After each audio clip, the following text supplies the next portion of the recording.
Ntidushobora kuba bikimazi inyuma ya Yesu. Ntidushobora kuba bikimazi mu mafyeri yacu, mu kwivunagura ngo turi beza twishinga kwikora ivyo kuba muri Yesu bitarimo. Birakwiye ko tuba muri Yesu tukamubamwo nyakumubamwo. Apana bimwe vyo kuvuga Yesu ashimwe, haleluya. Ubu ivyo bintu rero by'abafarisayo n'abasadukayo nivyo biharawe mvyo muri kino gihe. Yesu ashimwe mu mutima atari karashimwa. Wo mubwira ngo uruwiwe akakubona kuwa Mungu gusa. Dimanche ugacushika nduwiwe nawe wakunkumuye Bibiliya ucuza wiruka utaruherutse no kuyikorako. Ntidushobora kuba bikimazi tutabaye muri Yesu nyakumubamwo.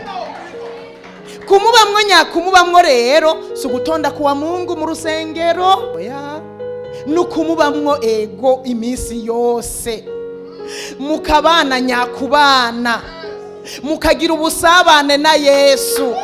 Abantu turabesha ngo turakundana kandi n'iby'ukuri abakundana barandikiranira utumesaje umwanya ku wundi bakitana utuzina. None uwo mwami tumubwira ngo turamukunda Dimanche gusa. Hariho abantu nukuri n'uyu munsi bari muri Yesu ariko batarabikimazi uko Imana yashaka ngo babe abikimazi. Bivanye n'iki? No kutamubamwe uko bikwiriye. Erega mugiriraniye imigenderanire na Yesu ntibisigana na Mpwemu Yera.